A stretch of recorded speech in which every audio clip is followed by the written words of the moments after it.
Okay, good morning or good afternoon. Hello, everyone, and thank you so much for being here wherever you're tuning in from today. My name is Rachel Wesson. I'm the Events and Communications Specialist here at the UC Berkeley Center for Long-Term Cybersecurity. It's my pleasure to welcome you all to the second event of our 2020 Research Exchange Series.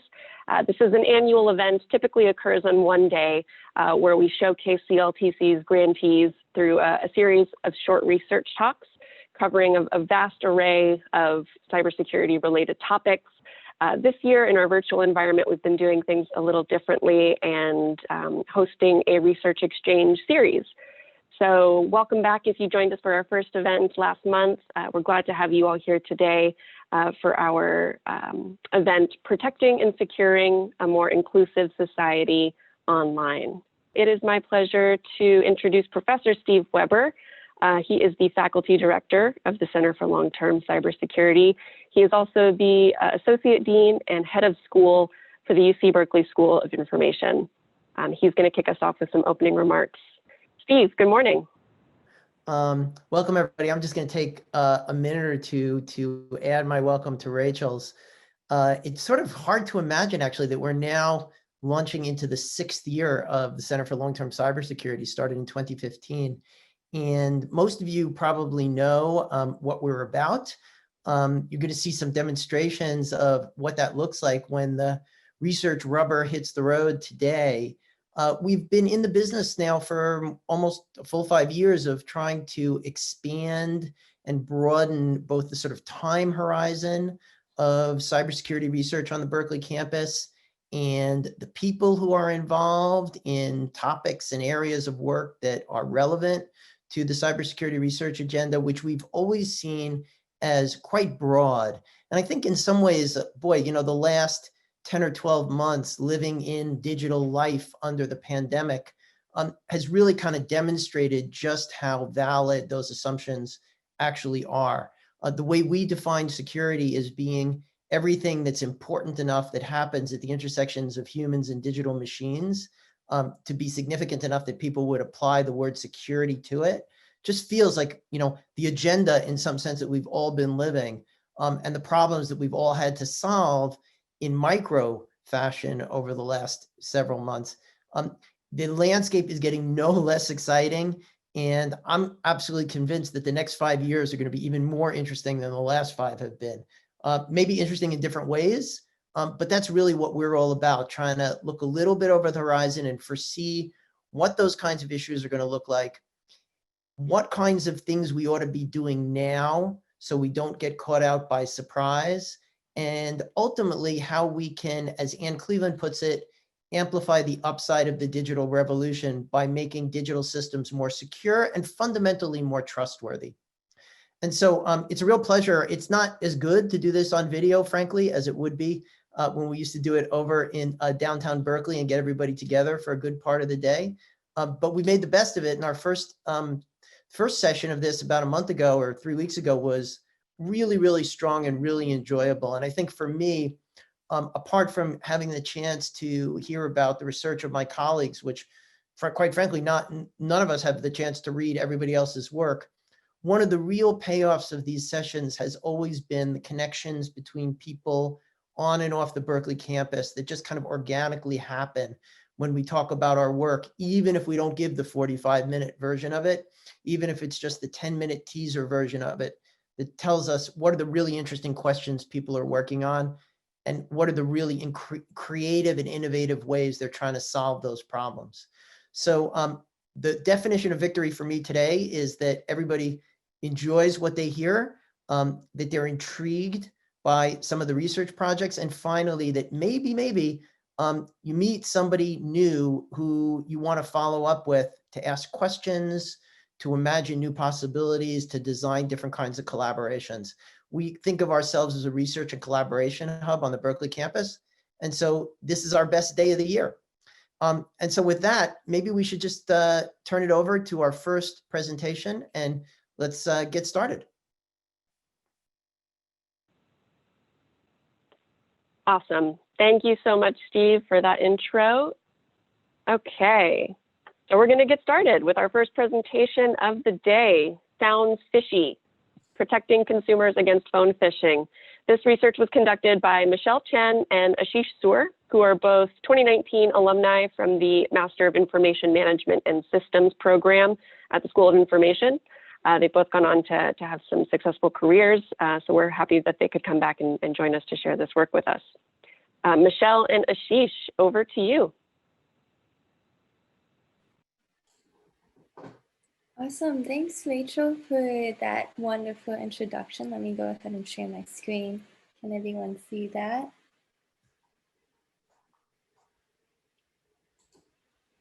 All right, so hi everyone, my name is Michelle and my teammate here is Ashish, and we'll be talking about our project that we conducted in 2018-2019. So I'm sure all of you have received phone calls from an unfamiliar phone number at some point. I actually just received one just a minute ago. How do you really know that the person who is calling you is really who they say they are? So with the influx of unwanted calls nowadays, people are generally confident that they can spot a scam call. But when a sophisticated phone scam occurs, people are still easily deceived. And this is because of this phenomenon, phone phishing, which is the use of social engineering over the phone to access personal and/or financial information. And some common tactics in order to do so could be using urgency and sympathy, taking advantage of human psychological limitations and biases, or taking advantage of the target's lack of knowledge and legitimate processes. Back in 2018, the FTC's #1 consumer complaint was imposter scams. And of the reports that indicated contact information, 70% was by phone. And the total financial loss from imposter phone scams was $429 million with a median loss of $840. So this really encouraged us to set about figuring out how might we better protect consumers against phone phishing scams. With our first goal in understanding phone phishing and consumer phone behaviors from multiple sources. So we looked at existing cybersecurity literature, consumer anti-phishing resources, talked to victims of imposter phone scams, and so forth. So one of the things that we did was a survey on consumer phone scam attitudes and behaviors, where we sought to learn about people's current mental models of phone scams in terms of their attitudes towards them, knowledge on caller ID spoofing, and protections against phone scams. One of the key findings that we had was that the majority of the respondents to the survey believed that phone scams had a moderate to significant problem in their life, but 72% of the respondents were not using any sort of apps or services to help protect them against phone scams. Another key finding was that although the highest response to the statement, whether or not the call ID on your mobile phone will provide the accurate phone number that is calling you, was the highest response was very untrue. It was concerning to see that 70% of the respondents indicated answers that ranged from somewhat untrue to very untrue. So therefore, there was a concerning number of people who either absolutely do not know about call spoofing or held some uncertainty about it. We also conducted several qualitative interviews with phone scam victims to understand their experiences and how they were manipulated from their perspective. So we really wanted to learn about strategies that attackers use in order to build your trust towards them. And so an interesting finding here was that attackers, during the course of their communication with the target, used a variety of different tactics into getting the target to trust them, such as building sympathy, using sympathy to build rapport. Another tactic was using information that they had on the targets to strengthen their credibility. And this information is either known to the attacker or it could have been even phished during the course of the engagement. And they use this information as a way to indicate that they have authority to have this information already on the target. And one more key finding from the interviews was that all of the interviewees clearly recalled the exact moment in time when the attacker said something or requested them to do something that triggered them into thinking critically about the situation.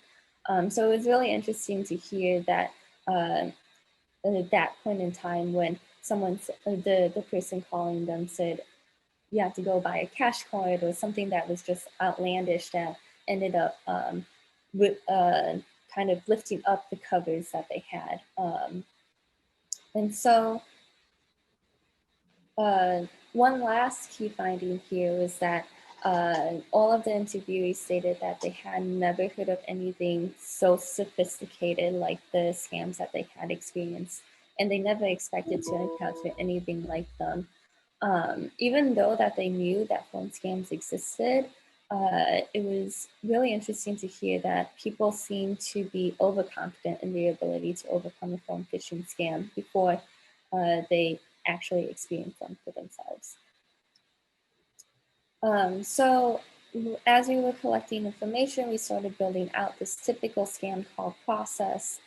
And this really helped us into looking for opportunities for intervention to help people be better at detecting a phone scam.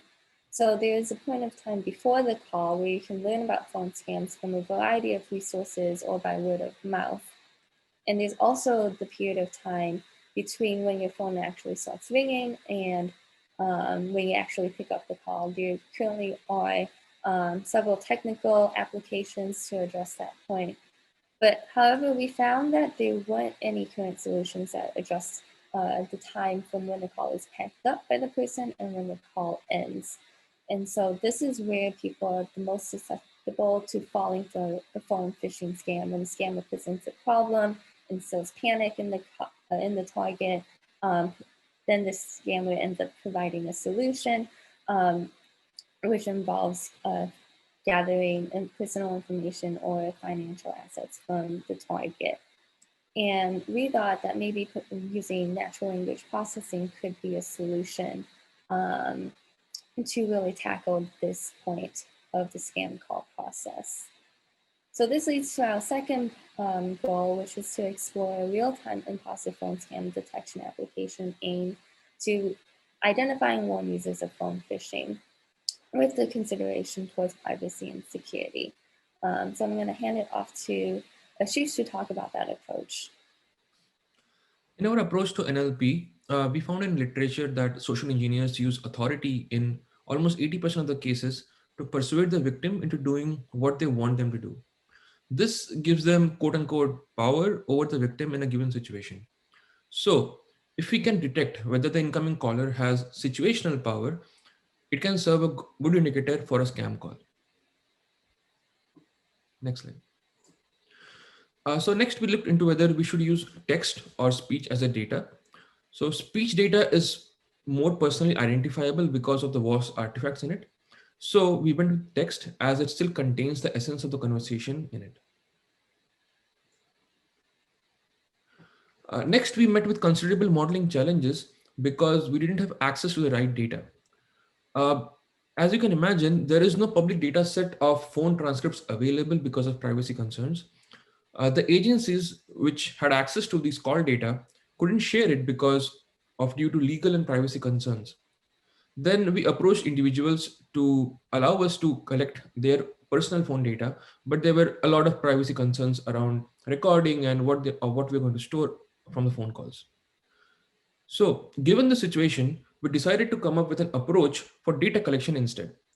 The idea was that if we can provide the users with a semi-accurate scam detection model to start with, we can ask some users to donate call transcripts to improve the product. So next, Michelle will talk about the design of this application. So we're going to talk about Freeline, which is the real-time phone scam detection mobile application. And before really going into that design, just talking about some of the design challenges here. From our user research, potential users really value privacy, as you can imagine, but cybersecurity experts call for better security. So throughout the project, we really butted heads against each other at the question, at what point does the user's need for privacy outweigh the need for protection? So we took on a privacy by design approach to help us in designing this application, taking into consideration where in the user flow we can provide user control, where we can provide consent disclosure so everyone on the call is aware of what's occurring when using the application, and then trying to put any sort of data processing on the client on the phone rather than sending it to external servers. So going into the design, this is the first screen that you'll see displayed. Here you can see that the user has control over turning on the scam detection or leaving it off. And then once the detection is turned on and the call is picked up, there's an audible consent disclosure to inform all parties on the line that the person who is receiving the call is using a screening service that will provide them a transcript of the conversation. And then once the model hits its threshold in scam detection, the user is then alerted of a potential scam through an audible warning and phone vibration. And the screen shows additional information as to why the scam has been detected and what to do with the information. And then finally, after the call ends, the user then has control over reviewing the redacted transcript and seeing exactly what information is processed and choosing whether or not to donate the transcript for improving the model. So let's talk about the detection process data flow. When a call starts, the audio will be passed into speech to text through an API, which will be on a remote server, such as by using something like Google Text-to-Speech API. Next, this transcript will be aggregated on the cell phone, which can then be fed into the situational power-based anti-scam model. We did come up with anti-scam model using NLP, but that was not really accurate. It had about 60% of accuracy. So as we discussed, we came up with a transcript donation system, which can be used by which can be created by using the aggregated transcript. So the model flows like this. Once the aggregated transcript is created on the phone, it can be used on the models that uses named entity recognition and regex, etc., to basically remove names, locations, social security numbers, and other things like that, and redact the transcript to create a redacted transcript that can be seen by the user, and then if he chooses or she chooses, can donate it to us to increase our data set. Given all these challenges about data collection, we looked into some possible solutions, such as federated learning. In federated learning, the model is trained on the device, and only the weights of the trained model are sent to a remote server, which again uses it to learn. In this way, the actual call data never leaves the device. So this enables us to still have privacy and still be able to learn in an NLP model. We couldn't get to implementing this model at that time because we were ending the end date of our project. But we believe that our work uncovered a better understanding towards addressing all the challenges in fighting phone scams against consumers. Some post-research updates.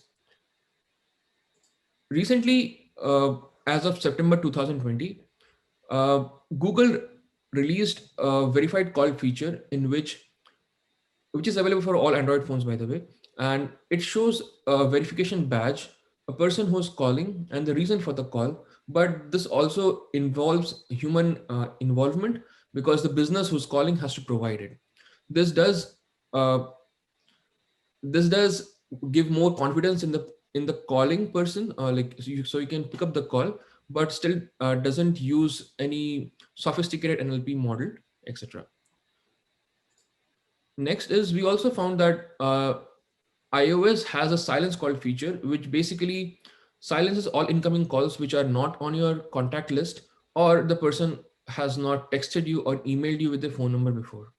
So this also enables people to avoid all the random robocalls that are present, and it also uses third-party applications. So you can have a list of, or layers of third-party applications that can be used to avoid these scam calls. Awesome. And then one last thing on the policy end, wanted to talk about how the FCC and FTC have really cracked down on robocalls lately, especially with the public health crisis of COVID-19. So it's very encouraging to see how there are these strong efforts in both the private and public sector to help combat the problem of phone phishing for consumers. Right. And I think we're right at time there. Awesome. Thank you so much, both of you. If anyone has a question for Michelle or Ashish, we are unfortunately at time, so we'll have to move on to our next presentation, but please feel free to submit those questions in the Q&A as we go on. And if Michelle or Ashish are able to hang out a bit longer, then they may be able to type out a response to any of your questions. All right, let me share my screen here and introduce our next presentation. So at CLTC, we intentionally seek to expand the range of disciplines and types of expertise that can work on cybersecurity related issues, technical to non-technical, computer science to social science. So we're excited to share our first lightning talk of the day, which comes from Laura Gomez-Pathak, who is a PhD student at the UC Berkeley School of Social Welfare. And she's going to share her work on low-income patients' perspectives on health data privacy and security.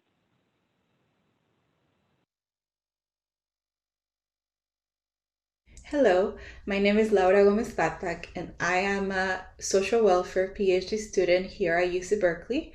Today, I'm here to talk about a study I'm currently conducting, sponsored by the CLTC.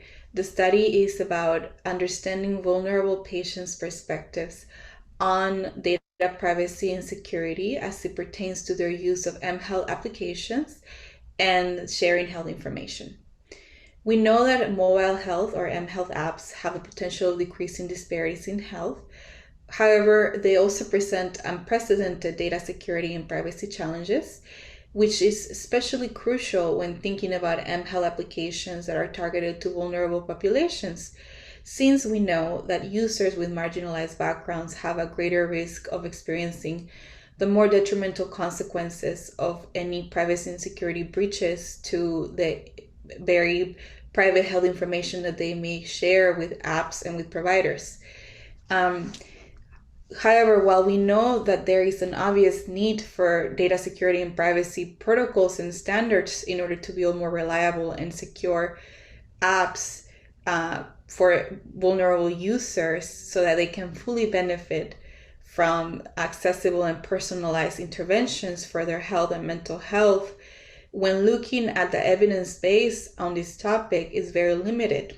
When looking at research on the privacy and security knowledge, attitudes and apprehensions of users from low-income and ethnic minority backgrounds, it's especially limited, which motivated me to conduct this exploratory research study to try to understand vulnerable patients' knowledge and attitudes towards these topics, especially around location tracking by smartphone apps, attitudes towards data security and privacy, and their understandings about the risks and benefits of using digital health self-management interventions. So this is a small qualitative study consisting of individual semi-structured interviews with 25 patients who are part of a large safety net healthcare system in the San Francisco Bay Area. The interviews were conducted via Zoom or phone call, according to participants' preference. And while we are almost done with data collection, we haven't started with systematic data analysis as of yet, but we have seen some things emerge from the data that we have collected so far. And I want to present a couple of very preliminary findings with you all today. That revolve around some themes. Theme number one is that there seems to be a correlation between tech literacy levels and the amount of privacy concerns that patients have. Take, for instance, someone like John. He's very tech savvy and uses electronic health records, is a very high user of technology. When asked about if he has any concerns about the privacy of his health information when communicating with providers, he seems to be very unconcerned. And that's the case throughout, and also in the other way around, where we see that when interviewing patients who are less tech savvy or have less tech literacy, they seem to have more privacy concerns when sharing their health information. Another thing that has emerged is around data security, specifically when it comes to patients who have experienced data security breaches in the past, like their identity theft victims. And take the case of Marta, who, although is very tech savvy as well, she is particularly concerned about using technology for health and medical purposes. And when asked when we probed her more about this concern, she says that because of her past trauma around this incident of identity theft, she's very, very cautious and she wants to protect her identity. And she just overall feels like technology has made the world more unsafe for people like her. And even though she does use technology for a lot of purposes. Another theme that has emerged is around location data tracking. It seems to be very contextual depending on the person. And some people think it can actually lead to profiling. Someone like Mario, here we have a quote where he feels like it could easily translate into being profiled. But yeah, this is just preliminary. And I would like to acknowledge my team. Without them, this couldn't have been possible. And thank you so much. Okay, thanks so much, Laura. It's now my pleasure to introduce Venkatachalam Anantharam. He is a professor of electrical engineering in the Department of Electrical Engineering and Computer Science at UC Berkeley. And today he'll be sharing his work on enabling online anonymity for vulnerable individuals and organizations. Take it away, Venkat. Thanks to everybody for taking the time to listen to this talk, and most of all, thanks to CLTC, to Steve and Anne for the support of my work over many years. So it's a very short talk. I'll try to just give you a sense of what the motivations are and what we are doing. In one word, it's traffic analysis for enabling anonymity, trying to improve anonymity through techniques from traffic analysis. So what is anonymity? See if I can make this work, right.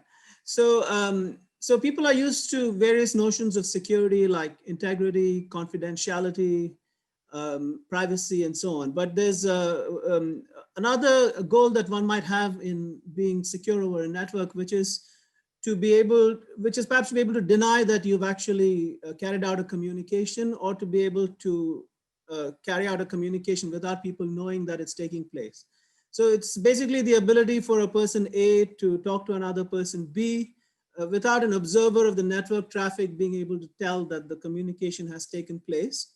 Of course, this observer is not necessarily someone who actually owns the system, because such a person would have excessive knowledge about what's going on and might indeed be very difficult to be anonymous with respect to the system that's running the application. Now, anonymity, as you can imagine from this quick definition, already has many sort of sides to it. It has both pros and cons. It's considered a very good thing to have because in today's world, there are many societies where people are not as free as they are in the United States, for instance, or in the Western world in general. And enabling anonymity allows people to be able to speak their mind without fear of reprisal.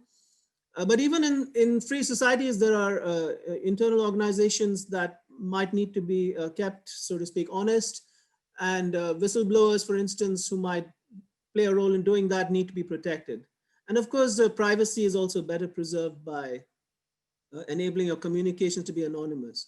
But there are also extremely serious cons. I mean, it can enable all kinds of nefarious activities like the dark web, etc. So it's a complicated philosophical and ethical question as to whether you want to consider this something that is good or bad. But irrespective of these issues, there already are applications around that provide anonymous capabilities for anonymous communication. And some of the widely known ones are Tor, Freenet, I2P, etc. There are many such applications around. So let's take a look at Tor, for instance, which is very popular. It runs on a protocol called onion routing, which employs the idea of chown mixing, which is going to be central to my discussion here. And I'll describe what it is later. And the general idea is that there are some special nodes in the network which are called mix nodes. And in fact, you can volunteer to be one if you want. And roughly speaking, when somebody wants to communicate anonymously, they connect to an entry node, which is called a guard node in Tor. And then there's some relaying, which might just take three hops, where a guard node would relate to something called a middle node, and then to an exit node, which is the one delivering the traffic. Now you can volunteer to be a middle node or an exit node. And if you're an exit node, you tend to have liability because it looks as if the traffic is coming from you. So if you're doing something nefarious, or you're enabling somebody to do something nefarious, then you're kind of the one in trouble. Now, my talk is kind of based on technical analysis of some of the underlying protocols to try to improve anonymity. But just to give you a sense of the importance of the problem, Tor traffic is already quite substantial. This is something that I got off the web yesterday, and it seems to relate to just the last 2 months or so of traffic on Tor. You can see the vertical scale. This is the advertised bandwidth by these various kinds of nodes. So there are exit nodes in blue. The green is nodes that can be either guard or exit nodes, and so on. And it's on the scale of several hundred gigabits per second. So it's fairly substantial. And indeed, Tor is maintained and enables communication from societies that might not be so free, for instance. Now, what is chown mixing? So the general idea is that somebody who's observing traffic in the network might be able to figure out who's talking to who based on timing analysis. So imagine, for instance, that the red packet here is going to the red destination and the blue packet's going to the blue destination through some intermediate node. Well, just by observing this, you might be able to tell that the red packet was the one that got in later and got out later. So the red is the red and the blue is the blue. Now, of course, the content is typically encrypted. But nevertheless, even encrypted content looks like a bit string of some sort. So you can correlate the incoming bit string to the outcoming bit string and figure out which is which. I mean, which incoming guy corresponds to which outgoing guy. And so you kind of, this emphasizes the need for retiming packets if you want to provide anonymity. And that's roughly what happens in chown mixing. So you have an infrastructure of a bunch of nodes which are called mixes. And essentially what you do is you allow these mixes to delay packets and reorder them. Now, of course, delaying packets is not very good from the point of view of performance. So you have some kind of a trade-off between performance and anonymity. And that's sort of the thing that we study in this project. Now, the idea in the chown mix is essentially to just put the packet inside an envelope.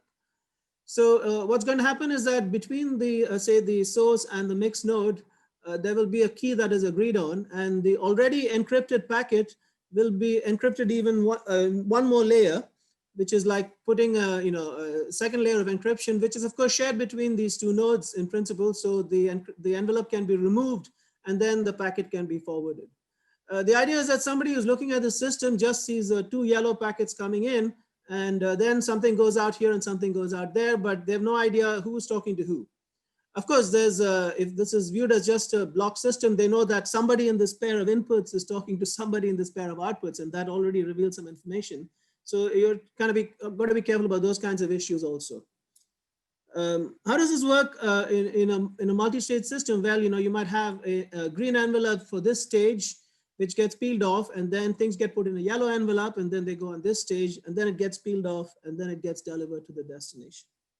So now I'm going to show you a bunch of pictures to illustrate kinds of things that we are thinking about. So in a network, of course, there might be a lot of mixed nodes sitting around. So those are these red squares. And there might be some flows that are not even using the anonymity, the capability of being anonymous. And then there may be some anonymous flows. And you somehow want to design the actions of the mixed nodes in such a way as to enable as much anonymity as possible. Of course, that's an impossible problem to formulate at this level of complexity. But that's the kind of thing we're interested in. We're interested in some kind of anonymity delay trade-off. So anonymity is being provided by this ability to delay incoming packets and reorder them. And the more you do that, the more things you can group together, roughly speaking. So the more you can mix things up from the point of view of disabling an observer from figuring out who is talking to who. So that's the inherent trade-off from a traffic analysis point of view. Now, a delay is kind of easy to understand, but what exactly is anonymity? How does one actually quantify anonymity? Well, there are many ways of doing that. I mean, there are computer science ways of doing that based on attack models, etc. But we are taking a statistical viewpoint in this project. And more precisely, we're taking an information theoretic viewpoint. So let me illustrate that in this picture. So let's say that there's a node here which is a mixed node, or it might be just a schematic for a much bigger system. There are two flows coming in. One is, say, red packets coming from, say, Alice, and green packets coming from Bob. And then this mix delays these packets and mixes them up.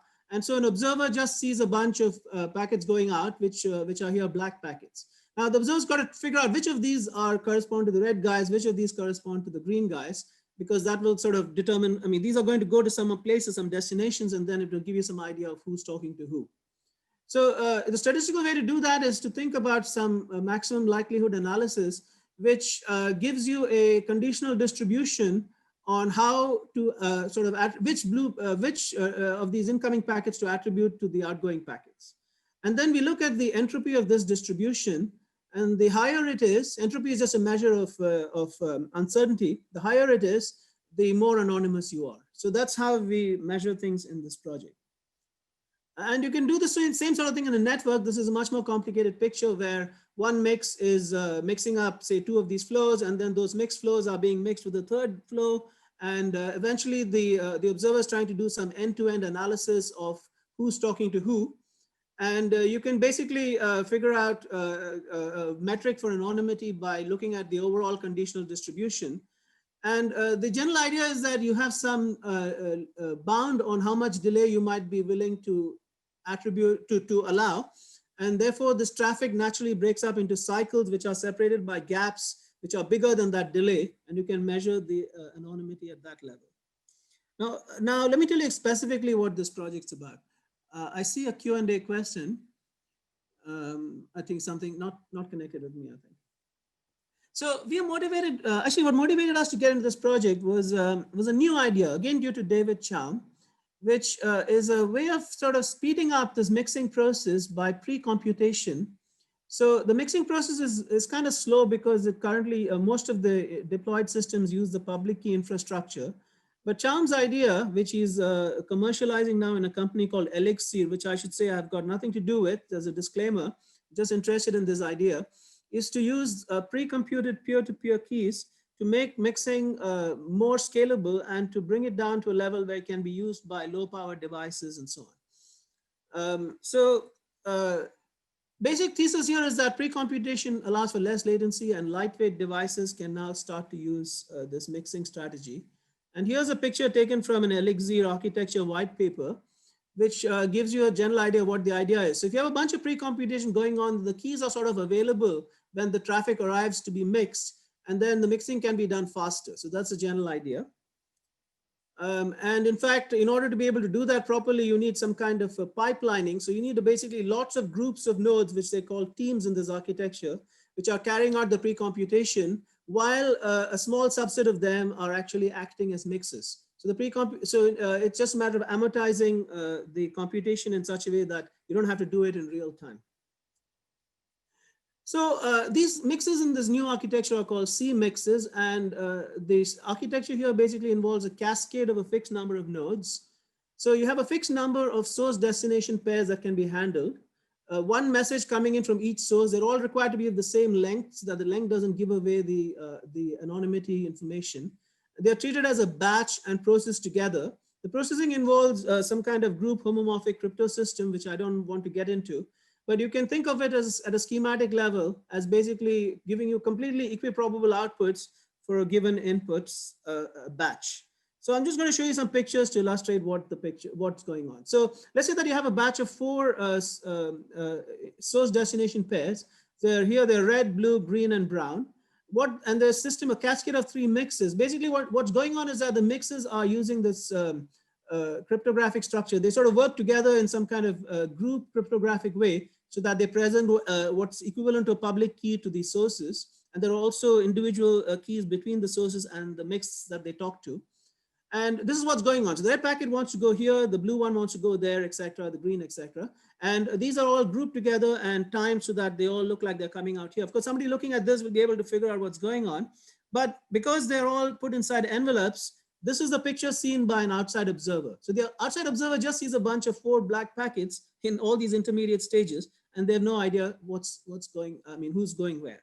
Now, what's claimed in this system is that because this is a message-based system, traffic analysis cannot compromise anonymity. But the basic thesis of this work is that messages are parts of flows that are latency constrained, and therefore, even if you're message-based, there are not enough messages in the flow, then the batch anonymity will be compromised.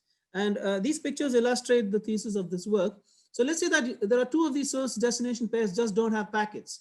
Well, you go through this system, you still have 2 packets going through, and this is what the observer sees. But the observer has much less uncertainty in this case. For instance, in the extreme case, when there's just 1 packet, whether it's black or not, you kind of know who's talking to who, right? So the real issue from a timing analysis point of view is to figure out when you want to group these packets together to send them forward with the delay constraint in such a way as to maximize the entropic uncertainty. And that's pretty much my last slide about what we're doing. So we are adopting a Markov decision theory viewpoint. I don't want to go into the techniques of that particularly since I have no time. But the idea is that at any given time, you have a state of what kinds of packets are around from the different sources. And they all have some delays that they've already used up and a certain amount of delay that they have left. And the question is, should you keep waiting or should you just group packets together and send them forward within this cascaded CMIX system? And this gives you some kind of rule-based way of trying to optimize anonymity delay trade-off. And I think I'll stop there and take questions if there's any time. And again, thanks very much to all of you for listening and to CLTC for enabling this work. Thank you so much, Venkat. Always really great to see you. We do have to move on, I'm afraid, but again, folks, if you have questions, please feel free to throw them in the chat. And if Venkat's able to stick around, he should be able to type some responses in through that method. Okay, next up, we have our second lightning talk of the day featuring Nathan Malkin. He is a PhD student, also from the Department of Electrical Engineering and Computer Sciences, who is here to discuss his research on privacy controls for always listening devices.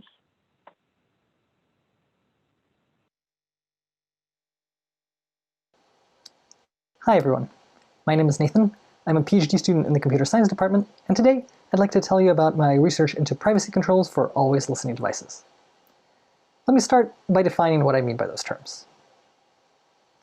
When I say always listening devices, what's the first thing that comes to mind? Is it a smart switch that you can control with your voice? Maybe it's a smart fridge that talks to you. But probably you're thinking about smart speakers. And that's because, at least if you live in the United States, statistically, there's almost a 50% chance that you're one of the hundreds of millions of people who has one of them. Even if you don't, you're probably pretty familiar with people going, "Hey Alexa," or "OK Google." True to the name of the Center for Long-Term Cybersecurity, we wanted to think about the future of these devices. What are they going to look like?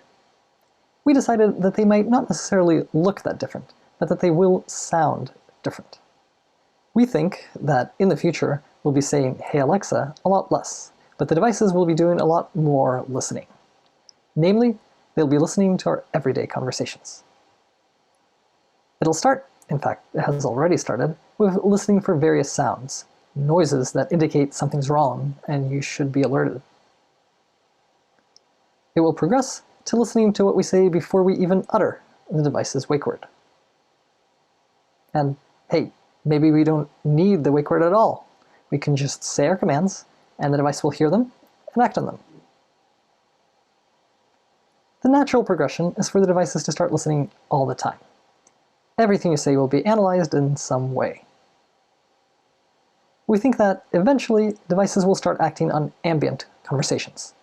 The system will listen to everything we say, pick out the bits that it can help with, even if we're not talking to it, and then act on that information. We call this behavior passive listening, and we want to design privacy controls that can address the scenario in addition to the more familiar ones. So what are the privacy controls? Well, a mute button is one type of control, which we found in our research isn't used very much, but we're interested in something a bit more granular, a permission system that would let us be more specific about what these assistants should or shouldn't hear. One example of a permission system that we're all pretty familiar with runs on our smartphones. That's what asks you when an app wants to access your location or camera or another resource. But this doesn't transfer really well to an always listening device. We need something different. So how do we design a completely new permission system? Well, that's what our project has been all about. And actually, existing permission systems can help us understand the questions we need to answer to get there. The first big question we need to address is, what exactly is the information that needs to be protected? To answer this, we conducted surveys to understand how existing device owners felt about their data. How should it be stored? How should it be used? What are people most protective of? We also investigated expectations for the still hypothetical assistants. We found that many people have privacy concerns, but plenty could see themselves using these devices. That's dependent, though, on how useful the assistant would be, and our participants help us brainstorm ideas for useful services.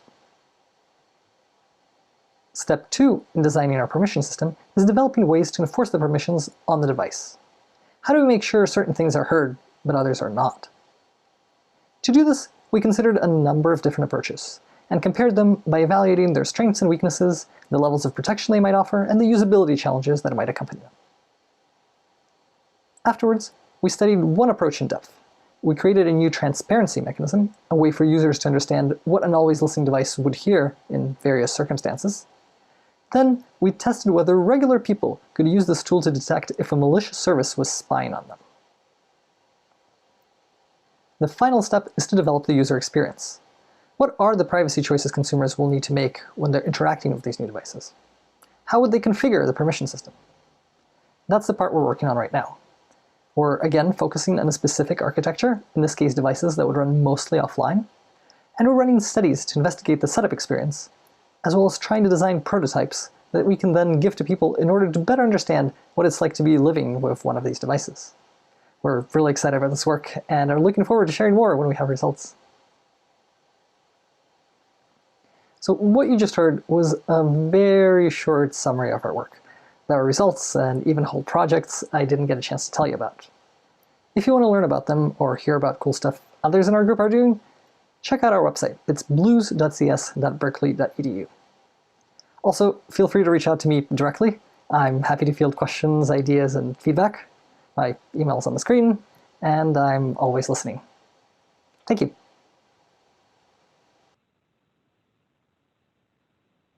Great. Thanks so much, Nathan. And yes, you're invited to reach out to him with any questions. Okay, folks, as promised, we are going to now take a short break. So feel free to get up, stretch your legs, grab a drink, take a bio break, sit back and enjoy the music. But we'll be back at the top of the hour with our next presenter. And you definitely don't want to miss the second half of the agenda. So please stick around. We'll see you on the other side.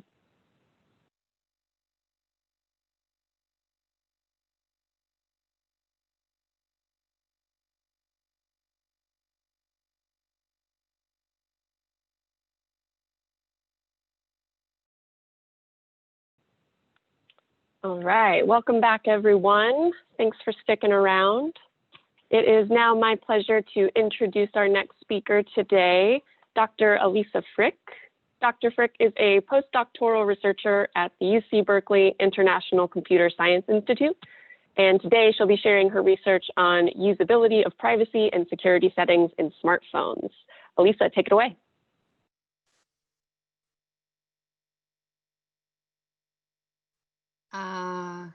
Start my video. That was hard to give a permission to start my video, which is good. Privacy feature. Thank you so much for the introduction. Let me quickly share the slides. Okay, do you see the slides? Yep. Okay, wonderful. So hello everyone, my name is Alisa Frik. I'm a research scientist at the International Computer Science Institute, and I also hold the postdoc position at UC Berkeley. And today we'll be talking about a project that we are running with two students from UC Berkeley, Joshua Sanchez and Julian Kim, on the usability of smartphones, privacy and security settings. So where does the motivation for this work come from? Over 80% of people in the US have a smartphone. It's a really high penetration rate, and its privacy and security setting is an important UI user interface model and framework that is being looked up on and possibly used as the baseline in other services as well. However, its usability issues and information architecture have been largely understudied. There is not that much work on the usability and information architecture in that space. People with limited technological literacy and experience may find it hard to make informed decision about those settings. It is the case in other areas of privacy and security, such as privacy policies or understanding notifications and warnings. So it is likely to be the case in this case as well. There is also potentially is a digital divide that is related to the previous point about the limited technological literacy, because the levels of this literacy and experience are unevenly distributed across various populations. And so it may disproportionately affect certain vulnerable populations, such as older adults or children or lower income, lower education, maybe people of color and other minority communities.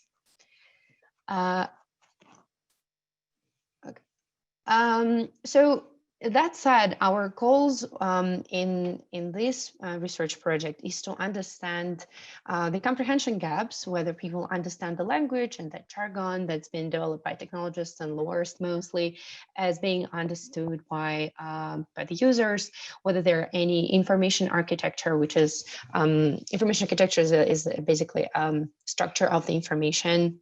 How the menus are organized. Is it easy or not easy to find a specific item in the menu? Like, for instance, if I tell you to go and turn off your location, how many steps does it take you to find the item? Is it clear? Are there any confusing labels in there? So this is information architecture in short, as well as whether there are any usability issues with privacy and security settings.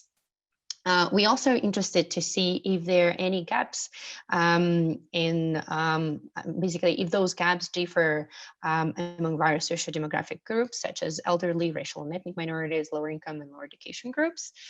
We don't pose it as the main a goal of our research, but we're interested to see if there's any digital divide, because there seems to be not much attention paid to diversity in this space.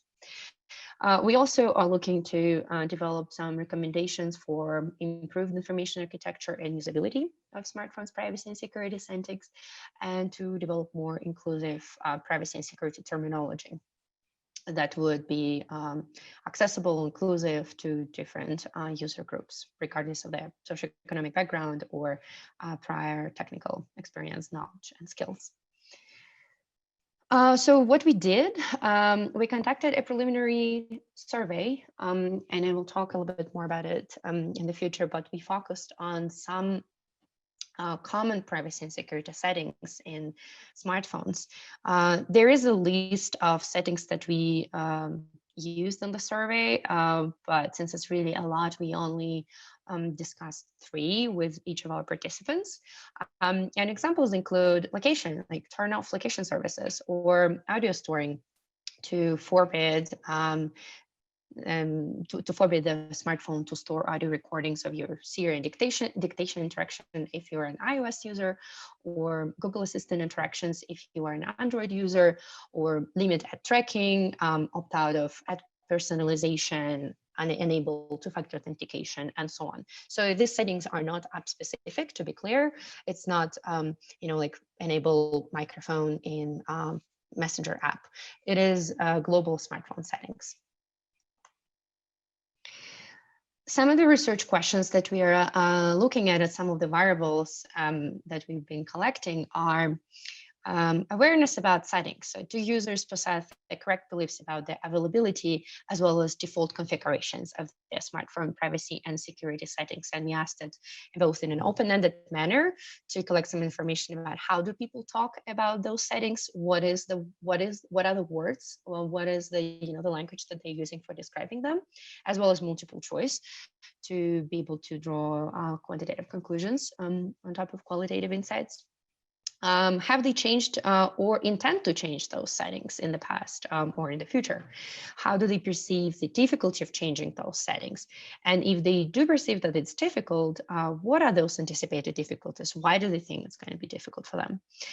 Do respondents anticipate any positive or negative change in user experience after configuring the settings? For example, if you configure two-factor authentication, it's good for your security, but then every time you try to log in, it's going to ask you for a second factor, and it might you might spend more time on doing it. So we were curious to see the interplay between the positive impact as well as the negative impact on the experience. We also asked whether users understand the implications of changing the settings, specifically what risks would those settings address in their opinion, also in both open-ended and multiple choice ways, and how effective the settings would be in mitigating the risks. Finally, we also asked what privacy and security settings are most worrisome for the users, and we plan to compare the differences between socio-demographic groups. 10 minutes is really not enough to cover all of this, and we collected the data basically like a week ago, so we're still in the middle of data analysis. Don't be too harsh in judging the insights, and we will be focusing only some of the quantitative results. We didn't have time to analyze the qualitative part yet. So we recruited 178 participants on Prolific. They were 60% Android users and 40% iOS users, which is sound representative of the split in real world. We had slightly more female users, 63% were female. There was a really good age range. The mean was 37 with a minimum of 18 and maximum of 73. So we were able to recruit both younger and older users. And the income was also variable with a mean of about $22,000 per year, and the maximum of $100,000. That's not household income. That's the household income divided by the number of members of the household. So this is per person in that household. Employment was also variable. 43% of people had full employment. 16 were looking for a job, possibly due to COVID, and this number is pretty high. Only 12% was students, and 12% had a part-time job. There was also quite a bit of diversity in terms of education. You could see on the screen the breakdown, and quite a bit of diversity in race and ethnicity. We try to follow the quotas to have the diversity. Oops, sorry, dropped the font. So going forward and jumping into some of the results or preview of the results, because it hasn't been finalized. We looked first at the awareness. So we asked participants questions: without looking at your phone, please indicate whether you believe this setting is an existing option on your smartphone. And you could see that only 20% of, I know it may be a little bit hard and maybe a little bit small, and it's also a lot of information, but I'll try to summarize some main maybe insights from it. So only 20% of iOS users were aware of the existing settings that allows them to erase data from the phone after 10 failed passcode attempts. On the other hand, about 20% of Android users incorrectly assume that they have such a setting. So we, on purpose, we included some of the settings that are available on certain West platform, and some that were not. And so 20% of Android users actually possess incorrect beliefs. Less than half of iOS and Android users were aware of their ability to opt in and out of storing audio recordings of interactions with voice assistants, Siri or Google Assistant, respectively. They were also not aware of how to opt out of ad personalization, view passwords that were used in their default mobile browsers, Safari and Chrome, and opt in or out of COVID contact tracing. Android users also have pretty low awareness about the existing options to block pop-up windows on the websites. Only about half of Android users were sure that they can opt out of analytics and opt out of ad personalization. And about half of them also incorrectly believe that they can turn on fraudulent website warnings in Chrome. This option is available in Safari. This option is not available currently in Chrome. And so half of participants incorrectly believe they can, which is not very good. Only 50% of Android users, but much higher percentage, 80% of iOS users knew that they can allow the smartphone to show the preview of notification content only when the smartphone is unlocked. So imagine someone is sending you a private message, and if your phone is locked, the preview, if preview is shown on the phone, someone can, you can inadvertently release your personal information. Someone could see it, or maybe it's a code from your bank, or maybe something pretty sensitive. And so this feature allows you to just show on the screen that you received a message without showing what the content is.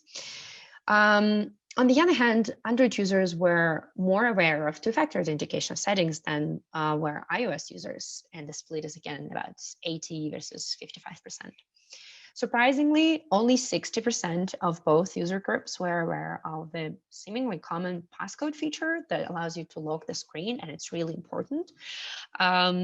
I found this number really fascinatingly high. The majority were, however, aware of location services settings and automatic updates, and blocking cookies and browser tracking, as well as control listening to voice assistant commands, such as Hey Siri or Hey Google.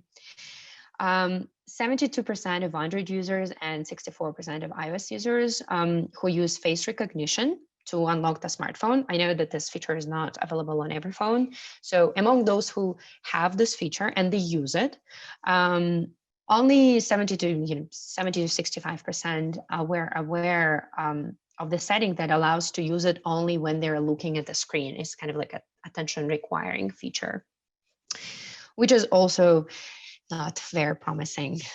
I don't know how we are doing on time. I have so many more things to say, but I'm not sure.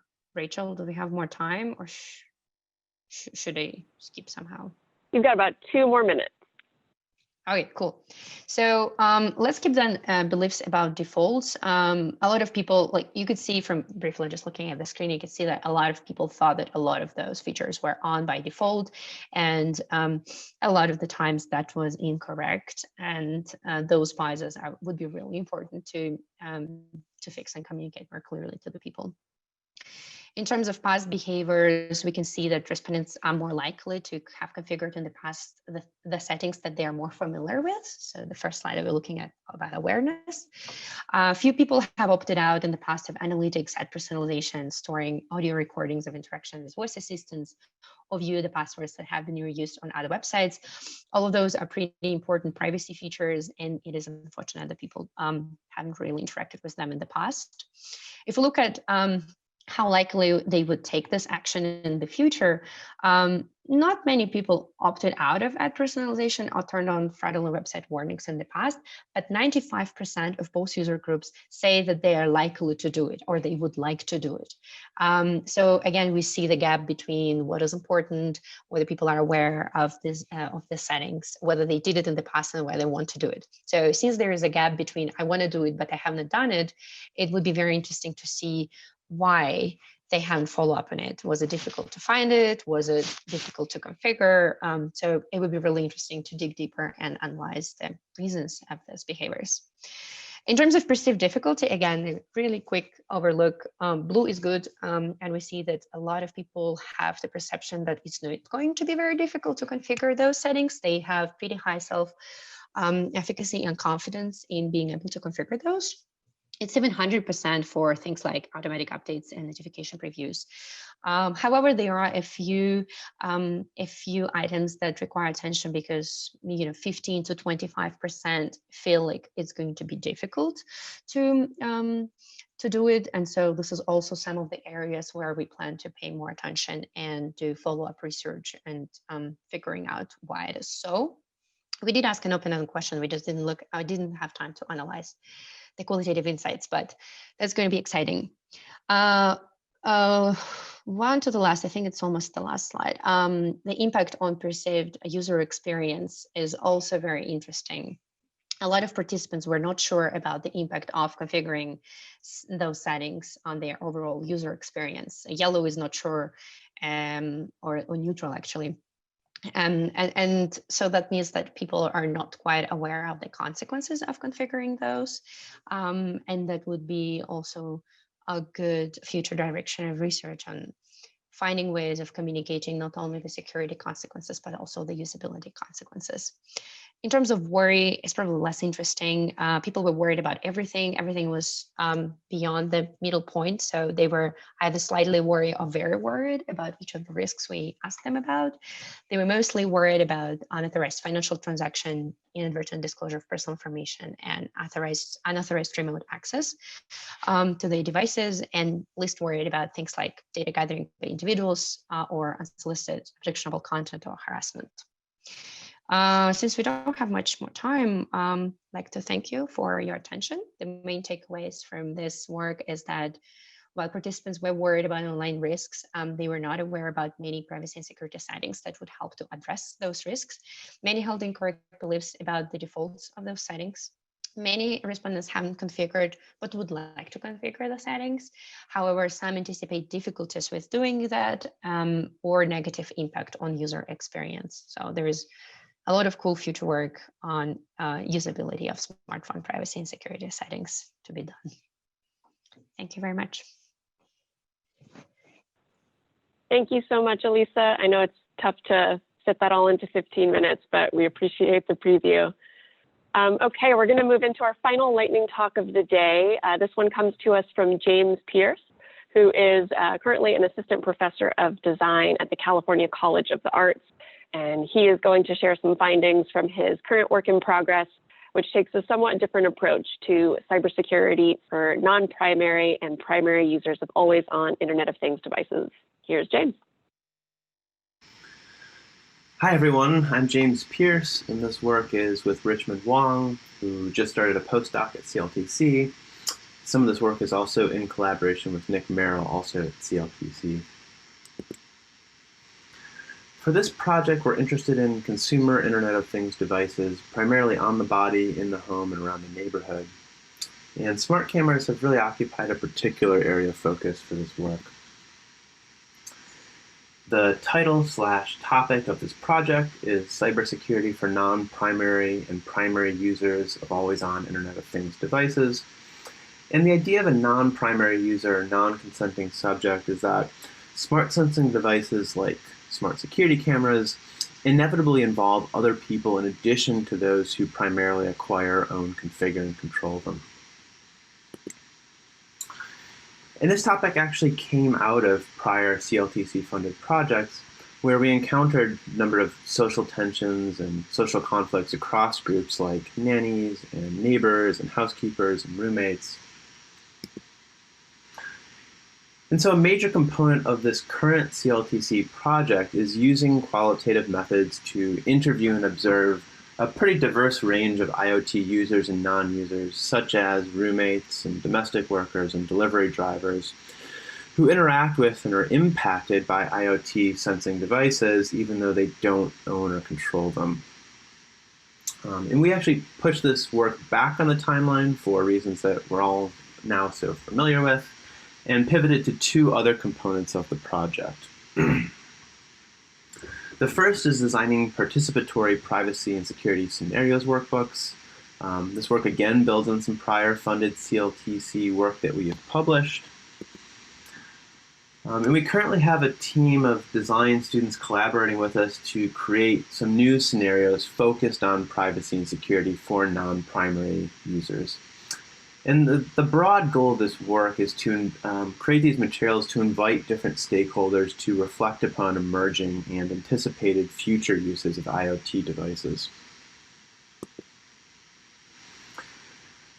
Another component of the work is creating technology probes that basically act as breaching experiments to help us explore emerging implications of IoT sensing in these intimate settings, such as the home.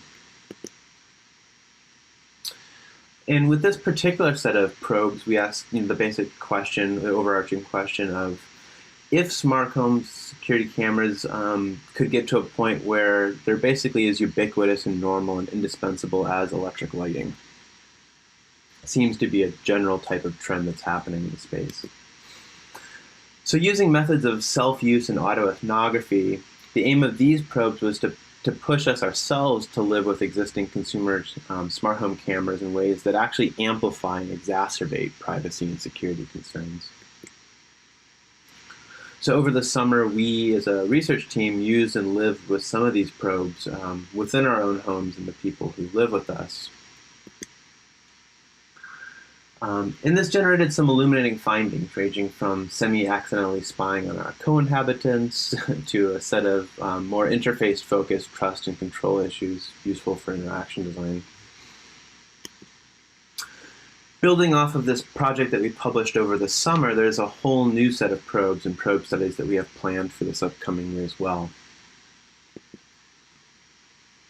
Okay, so to rapidly wrap up this lightning talk, our plan moving forward is to conduct the interview and ethnographic work that we have planned with diverse non-primary users, using Zoom and asynchronous methods if necessary.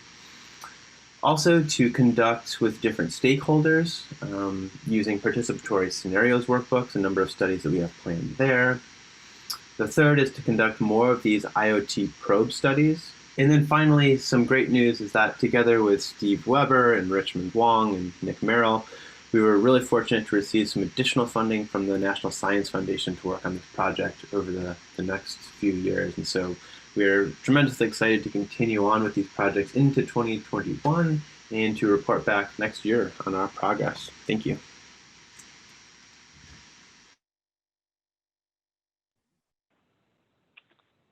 All right. Thank you, James. Well, thank you very much to all of our grantees who presented their research for us today. We're really, really thrilled with the quality of work and grateful to have these very bright people looking into these very important cybersecurity questions. So again, if those of you in the audience have any questions or comments or just want to learn more about these projects and others supported by the Center for Long-Term Cybersecurity, please reach out to us. We'd love to hear from you and get you in touch with these amazing researchers. So with that, I'm going to keep us moving along to the final portion of today's agenda. I'm really, really excited about this next conversation. In true 2020 fashion, we've gotten a slight curveball. Larry Whiteside Jr. has an urgent matter to attend to, so we're not able to join him today, but we're really happy to have his ICMCP colleague, Lisa Parcella, join us in his place. Thrilled to have both Lisa and Sandra joining us today. But before we bring them up, quickly, let me introduce CLTC's Executive Director, Anne Cleveland, who will be facilitating today's conversation. Over to you, Anne. Thanks, Rachel. Can you hear me? Sure can. Great.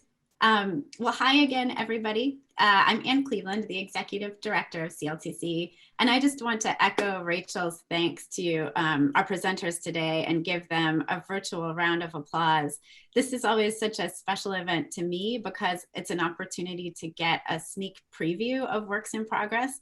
So thanks so much to all the researchers for sharing early findings with the audience, all with a different angle into questions about protecting and securing a more inclusive society online.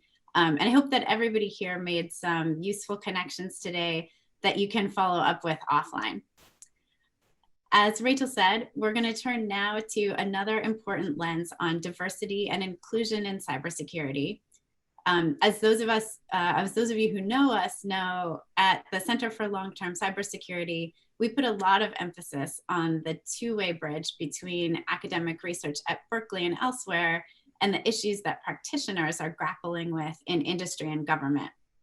So it's my great pleasure that we have Lisa Parcella from the International Consortium of Minority Cybersecurity Professionals with us today, along with Sandra Wheatley Smerdon from Fortinet, for a conversation about what they are seeing in the field.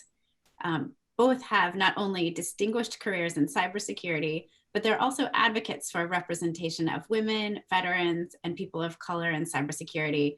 And I think this is going to be a really fun and thought-provoking conversation. So let me introduce them both to you. Sandra Wheatley Smerdon has more than 20 years of experience developing and managing holistic marketing and communication strategies that drive business impact. Currently, as Senior Vice President of Marketing, Threat Intelligence, and Influencer Communications at Fortinet, Sandra is responsible for Fortinet's Threat Intelligence, Customer Marketing, Security Academy, and Veterans Training programs. Sandra has responsibility for all influencer communications, including corporate messaging, corporate reputation, thought leadership, digital marketing, public relations, social media, and executive communications. And prior to Fortinet, Sandra led a number of communications functions for leading technology brands, including Cisco, NetApp, and AMD. Sandra has served on multiple nonprofit boards and is a founding board member of US 2020, a White House initiative to improve STEM learning and increase the pipeline of STEM workers in the US. And our second distinguished panelist is Lisa Parcella, who is the Vice President of Product Management and Marketing at Security Innovation. Lisa's background is in security awareness, product management, marketing communications, and academia. And she leverages her experience to design and deliver comprehensive security-focused products and educational solutions for the company's diverse client base. Before joining Security Innovation, Lisa served as Vice President of Educational Services at SafeLight Security. She also serves as the Marketing, Social Media, and PR Lead for Women in Security and Privacy, which you all probably know as WISP. She's also a member of the International Consortium for Minority Cybersecurity Professionals, represents the consortium at industry conferences, and she's part of Security Innovation's Diversity and Inclusion team. So welcome to both of you. We're going to start with a few prepared questions, and then we'll leave time for Q&A. So for folks in the audience, please feel free to ask questions in the Q&A box, and we'll get to as many as you can. So to dive in, I want to just ask both of you to share just a minute about what you're doing now, and most importantly, what drew you to cybersecurity in the first place? Sandra, we'll start with you. Okay, thank you, Anne. I'm really happy to be here, and it's a pleasure to be here with Lisa as well. So thank you for the opportunity. So as you mentioned from my bio, I've been in IT pretty much my whole career. I did come into cybersecurity 5 years ago, and when I joined Fortinet, and I have to say, of all of the different IT industries that I've worked in, cybersecurity is definitely the most exciting and the most dynamic, and I've never looked back. I got into cybersecurity because I was actually doing some consulting for a company that was experiencing a breach. And it was something that went on for maybe 3 months, but it was incredibly exciting. And it really opened my eyes to how, cybersecurity is incredibly dynamic. It really touches all of us. And through that experience, I decided that my next job was going to be in cybersecurity. And Fortinet happened to reach out to me. So that's how I got into it. I think it's an exciting industry. There's a ton of opportunities. There's new jobs coming into the industry all the time. And I think it's a particularly great industry for women and minorities because the gap is so huge. It will take, 4 million professionals to close that gap. And it actually is one of the biggest challenges for cybersecurity organizations. So that is pretty much why I'm here and why I continue to be excited by this industry overall. Oh, thanks, Sandra. Really interesting. And Lisa, I'll turn to you with the same question. What's your origin story in cybersecurity? Sure, thank you. And again, pleased to be here. So thank you for the opportunity. So for me, I came into cybersecurity by way of education. So essentially I was recruited by a cybersecurity firm about 10 years ago to help them build training programs. The unique challenge is that for cybersecurity, there's a lot of different aspects, from security awareness, which is, training everyone on how to keep your password safe, all the way to all of the different disciplines within software security and how to help folks understand how to build secure applications, how to maintain secure environments, and how to defend against, threat actors. And so that's sort of where I started, was helping to build out these training programs. And my role has expanded from training programs to products, right? So just that universe has grown. And the challenges have been incredibly satisfying to try and tackle as, the threat landscape diversifies. And also you're working with, as Sandra mentioned, the cybersecurity skills shortage is in part due to the fact that, universities not every university has a formal cybersecurity program, right? People come to this job from a myriad of different paths. And so there isn't this kind of bedrock or foundation of cybersecurity knowledge that you bring into the role. So looking to tackle that challenge through educational solutions and training has been incredibly rewarding and fun. And that's how I got here. Thanks for that. I always love hearing the different pathways that people come to cybersecurity because, as you both have kind of mentioned, there isn't a standard pathway. Not all universities have a program. And so people kind of bootstrap their way in from different angles. And those stories are always really great to hear. So my next question, and you've both alluded to the skills gap in cybersecurity, and ICMCP's website puts front and center some daunting statistics for diversity and inclusion in our industry. Various measures put that the cybersecurity workforce for women representation is approximately 14%. 6% of STEM workers are Black or African American compared to a representation of 11% in the entire US workforce. Hispanics and Latinx people comprise only 7% of the STEM workforce, while making up 15% of the US workforce. And those are just a few of the numbers. So, you have both been committed for a long time and in your jobs to moving the needle on this. And I think, especially given everything that's happened in this past year, I'd love to hear from both of you. Are you seeing anything different in 2020 than you saw a year ago or 5 years ago? And Sandra, Lisa, let's start with you and then go to Sandra. Sure. So for me, I'm seeing a proliferation of cybersecurity communities, right, that are promoting inclusion, initiating conversations, and just creating access to content and programs, right, to one, fill the general cybersecurity gap, but specific to different ethnically and racially diverse communities, right? So 5 years ago, you may have had a couple dozen, right? And then in the years, it's sort of grown. So organizations like ICMCP, like WICYS, like WISP, those communities are growing. And what's great about that is, that access, they're partnering with private organizations to create access to different types of training and mentorship programs and recruitment programs to kind of find a path into cybersecurity careers. And so I think the growth of those programs will hopefully, you'll start to see an even greater shift in those numbers and, applicants, and then not only coming in sort of at a junior level, but also hopefully cross-training, and career shift within organizations to kind of grow the diversity number. Mm-hmm. Mm-hmm. Yeah, it's great to hear that from your perspective, attention is growing, and that hopefully that will start to show up in the numbers. Sandra, what about you? What are you seeing differently this year than you had seen, a year ago or 5 years ago?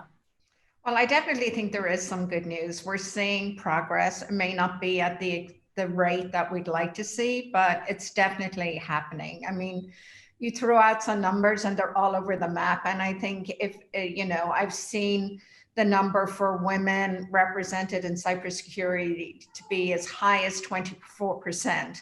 And a lot of that is attributed to the fact that many of these surveys really only measure technical jobs. But if you look at cybersecurity holistically and the different roles, women are probably around 24%. And I definitely, over the last 5 years, when I go to conferences, cybersecurity conferences, I see a lot more women than in the beginning.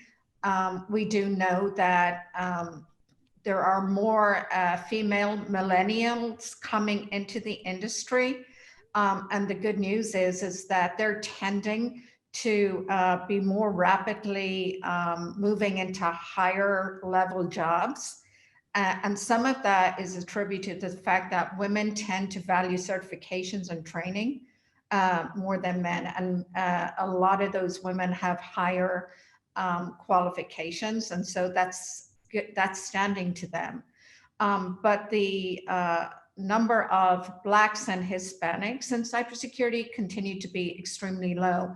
I think part of that can be attributed to the overall IT industry and the fact that many times the jobs go to where the people are. If you look at Silicon Valley, the representation of minority groups is alarmingly low. It's still in single digits.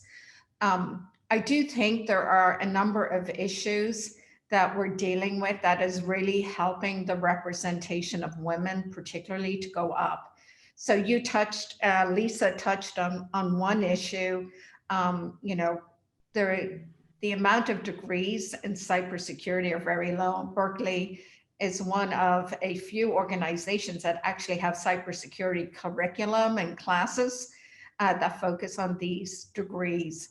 The other thing is that people come to this industry from all different types of jobs. And so sometimes people are not aware of the pathways and how to get into these roles, particularly women, because there's this stereotypical idea of the male man, and this is a male industry. And so quite frankly, younger women are just not aware of the opportunities.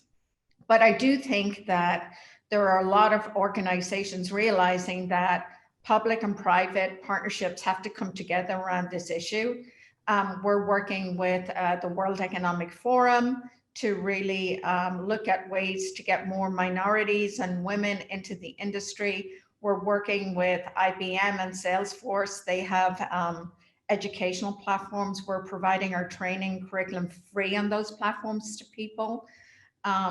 Just during COVID, we had something like 500,000 registrations for that free curriculum. So people are hungry for more education and curriculum training around this industry.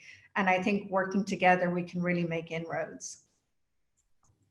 Yeah, really interesting. And I think, you've both kind of alluded to the fact that we need more pathways into the industry, and that people don't, we need computer scientists, but people don't all have to come out of computer science departments or all have a PhD in machine learning to really contribute to the industry.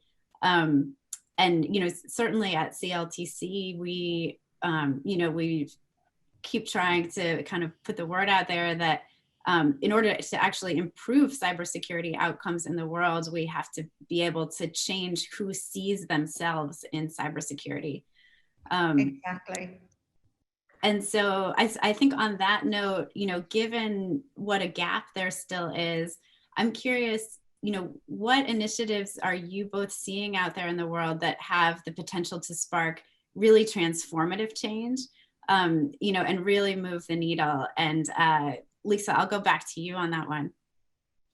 Sure. So I think, for me, it's all about doing the work, right? So I don't know that there's any sort of silver bullet, but certainly for cybersecurity, again, because the paths are so sort of windy, one thing that has been pretty successful is hiring from within, right? So identifying folks who have an interest in the work, giving them a channel to explore that interest and potentially pivot their existing career path. So that can be done through training programs, encouraging role diversity, and then mentorship, right? So making sure that you have the right folks in place to promote diversity and inclusion in a way where you feel like you're in a comfortable space in order to explore, that career change and see that opportunity ahead of you to understand the path that it might take. So again, I don't know that it's anything quick, but if you look, like ISC Squared put a report out saying that job satisfaction among ethnically and racially diverse professionals was at 75% compared to a US average of 78%, right? So pretty much on par. And then also 70% feeling that they're not overly valued, but are contributing strongly to their organization's success. So we see that the programs in place are working. And for me, it's about kind of staying the path and continuing to execute on those initiatives. I agree with Lisa. I don't think there's a silver bullet, but I think there's many things that companies and nonprofit organizations are doing and working together. Each of these makes some kind of impact that is helping to move the needle. One of the things that we've found is been extremely successful in bringing both underserved, underrepresented groups into cybersecurity has been our veterans program.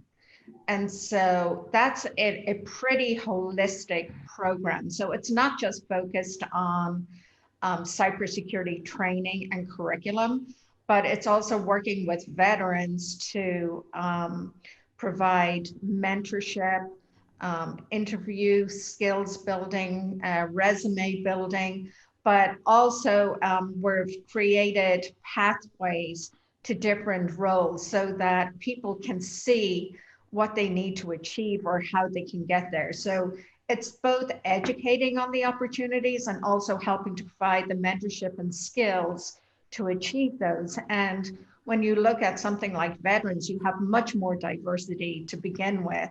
And so we, have probably run about 1,000 veterans to our program.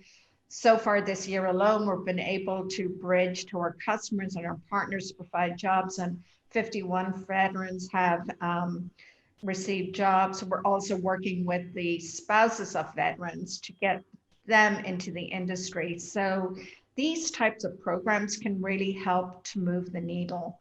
And I also think educating different groups on the opportunities. So we're, getting out, we're visiting we're speaking at nonprofit events, we're working with nonprofits to provide more jobs and training. I would never tell somebody not to pursue a 4-year degree, but the reality is that there's other ways to get there. And so through, the kind of the guild program or the apprenticeship type of program, we're working with nonprofits to target younger groups and provide them the skills they need, and another vehicle to get into a very high paying and really successful career. Yeah, I see Lisa and myself both nodding at those points about, it doesn't all have to be a 4-year degree. Yeah, exactly. And I would absolutely double down on something you both said about mentorship. And I want to call it out here because I think for this audience on this event, that's really a call for action. Everybody here that's on this webinar today could be a mentor to somebody. And so really just want to make sure people are taking away that message from both of your remarks. Yeah, the other thing I would just like to add, it's a small thing, but I think it's important. I think companies, when they're recruiting, they really need to look at the language they're using and how they're marketing to various groups. And even internally, we're become much more concerned about the language we're using internally. So for example, we have what we call our Fortichamp program, and we every quarter we identify people who have really had an outstanding quarter, and it's a mix of different groups and men and women. And, we had feedback that, the language in some of these when we're describing women was a little bit different to when we're describing men. And so we have a much bigger effort to be much more sensitive to that. That makes a ton of sense. Yep. Well, I'm unfortunately gonna have to kind of move us towards concluding, although I feel like, it would be fun to talk to both of you for about 2 hours. But I think it would be really great for our audience to hear. You know, we always try to conclude our panels by asking our guests, you know, you are practitioners in the field, and a lot of the folks on this call are in the academic community. You know, so if you could wave a magic wand and have one wish for what academic research should look at next in order to make progress on some of these diversity and inclusion issues, what would it be? Like, you know, what advice do you have for the research community? And Lisa, I'll turn to you on that one first. Sure. So for me, I'd love to look at these initiatives that we've discussed here today, right? The mentorship programs, the training programs, role diversity, you know, programs specific with veterans and children. So I serve on the BOSTEM Advisory Council, and it's an initiative based out of Boston where we're going into communities with middle schoolers, you know, elementary school children who don't have access to STEM careers.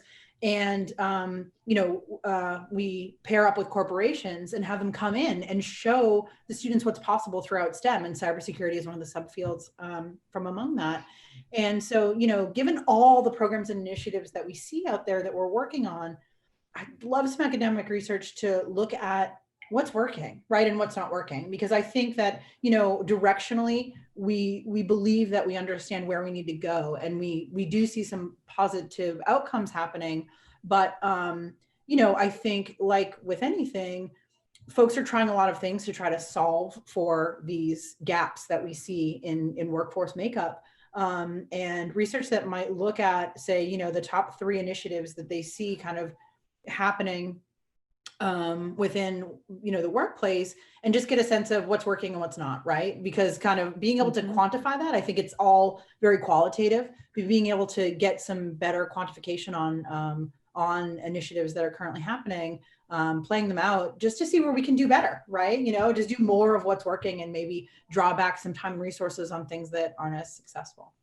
I mean, I think especially, you know, in light of what you had said earlier about, it's great we have this proliferation of initiatives and attention in the past year or two, but yeah, what's working and what's not working.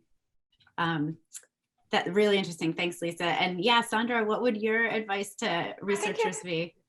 Probably similar to Lisa. I mean, I think we have a sense of what some of the issues are, but I think, you know, really exploring, you know, how do we reach these groups and educate them on the opportunities? What are, you know, what's working and what's not? Because I truly believe that a lot of people just don't understand what cybersecurity has to offer and what are the opportunities. And they are tremendous and they are exciting. And really understanding what's working, what's not working. What can employers be doing to attract more underrepresented groups, and almost create a blueprint for what they need to be doing differently? Because I do believe there is a lack of knowledge, there's a lack of understanding.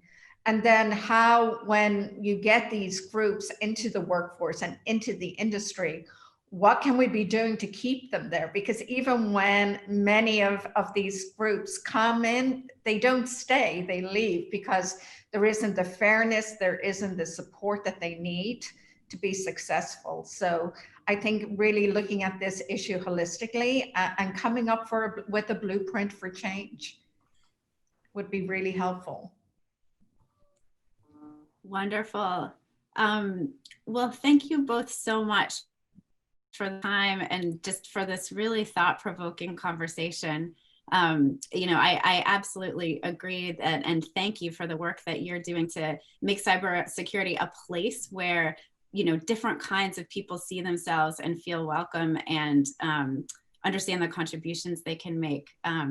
So thank you both, and look forward to talking with you again in the future. But I am just going to close us off by, again, thanking our guests and also thanking our presenters, without whom this day would not be possible. Everybody here is doing work that is only increasing in importance. I think as you just heard from Sandra and from Lisa, We have to tackle cybersecurity with a broad set of concerns that starts with basic technical research, but extends to political, commercial, human behavior, social and inclusion elements. Thank you all for being here, for being part of the CLTC community, and for doing what you do. With that, I am going to turn it back over to Rachel to close out. Thank you, Anne. Thank you. Thank you both. Thanks, Anne. And yes, thank you, Sandra, and thank you, Lisa, for taking the time out today. That was a very interesting discussion. I want to briefly acknowledge and give a shout out to all of CLTC's partners who help support our mission, help us get this important work out into the world. And a huge, huge thank you to all of you in the audience who stuck around for the full event and for joining us today. I do have one final announcement to close us out. CLTC has one more research exchange event to round out our series of 3. I'm going to throw the link to that in the chat right here for easy access. The final event's going to take place on Thursday, December 10th. We're going to showcase a series of research talks about the long-term security implications of artificial intelligence and ML systems. So we'd love to have you join us for that. It's going to be a fun event. I'm also going to launch just a very short audience poll. If you would like to make sure that you're on the invitation list for that event, please let us know. And again, you can also sign up directly at that link that I just provided in the chat. We appreciate your overall feedback on today's event. We're always looking for ways to improve at CLTC. So if you have any additional feedback or suggestions on what you'd like to see from CLTC next in the future, please don't hesitate to reach out to us via email at cltc@berkeley.edu, and we'd love to hear from you. So with that, thank you all again for joining us. We really hope to see you again for a 3rd event next month. In the meantime, I hope you all stay well. Please take care.